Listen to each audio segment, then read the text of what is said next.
Connaissez-vous Alan Trevor? Auteur très prolifique, expert dans de nombreux domaines, il a publié des livres sur la ménopause, les extraterrestres ou l'élevage de poulets. Et dans celui-ci, il entend même révéler les secrets de l'au-delà, ce qu'il se passe après la mort. Problème, Alan Trevor n'existe pas, c'est un pseudonyme. Ce n'est mentionné nulle part, mais ces livres ont été entièrement générés par intelligence artificielle. Il y a un mois, on pouvait acheter plus de 1400 livres à son nom, chacun coûtant près de 20 € tout de même. Depuis, la plateforme de vente en ligne a fait le ménage. Alan Trevor ne vend plus rien. Nous avons voulu faire le test. Écrire un roman policier sans rédiger une ligne nous-mêmes. On va voir combien de temps ça va me prendre. Je lance le chrono.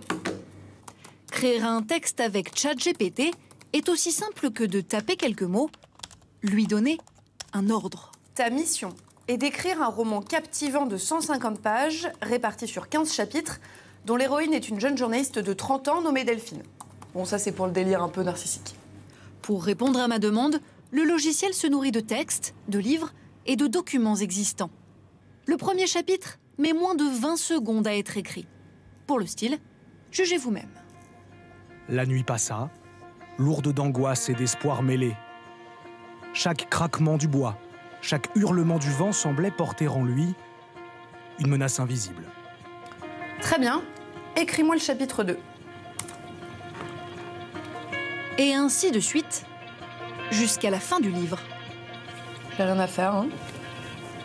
Ça écrit tout seul. ChatGPT me propose ensuite plusieurs titres. J'opte pour Le Cri des ombres. En tout, ce livre a été écrit en 51 minutes, tournage compris. Le logiciel est même capable de créer une couverture. Je choisis celle-ci. 2 semaines plus tard, je reçois mon livre imprimé. Bonjour. Que vaut-il? Pour le savoir, je décide de le faire lire à l'un des rois du polar en France. On va aller analyser ça en détail. L'écrivain Franck Tillier. La première chose qui le frappe, la couverture aurait presque pu être l'une des siennes, à une petite erreur près.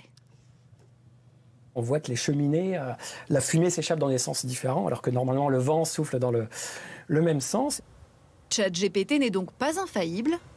Quant au texte lui-même, Franck Tillier trouve que l'atmosphère inquiétante et la structure générale du livre ne sont pas trop mal réussies.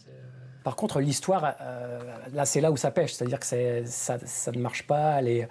Il y a plein d'incohérences, il y a plein de clichés, les personnages n'existent quasiment pas. Là, il n'y a aucune émotion, en fait, qui est générée dans le texte. Et donc, on se sent distant de ce qu'on est en train de lire. Alors, a-t-il peur pour l'avenir de son métier? Je trouve que ça va être un peu plus compliqué peut-être pour les auteurs qui débutent, les vrais auteurs qui veulent écrire des vraies histoires et qui auront peut-être du mal à différencier leurs histoires de celles écrites par des intelligences artificielles. Pour éviter ça, un tout nouveau label vient de faire son apparition. Une garantie création humaine. Et alors pour l'instant, combien de livres ont reçu ce label? Alors plus d'une centaine, c'est un début, ça fait maintenant 1 an et on espère convaincre encore beaucoup d'autres maisons d'édition de passer le pas. Nicolas Gors en a fait son cheval de bataille, car générer un livre avec l'intelligence artificielle ne pose pas qu'un problème éthique, c'est aussi une question d'argent. Un livre, la définition fiscale, c'est que c'est une création de l'esprit. Et c'est pour ça qu'il y a un abattement de la TVA à 5,5%. Un livre qui a été généré par une intelligence artificielle, ce n'est pas une création de l'esprit, ça n'a pas été fait par un humain, c'est donc un objet qui doit être vendu comme les autres objets à 20%. Et pourtant, souvenez-vous, nos livres créés par l'intelligence artificielle, achetés sur Internet. Nous avons vérifié sur la facture, ils ont bien bénéficié d'un taux de TVA réduit à 5,5%. En France, les pouvoirs publics ne se sont pas encore penchés sur cette question. Alors, utiliser ChatGPT fait-il forcément de vous un mauvais écrivain?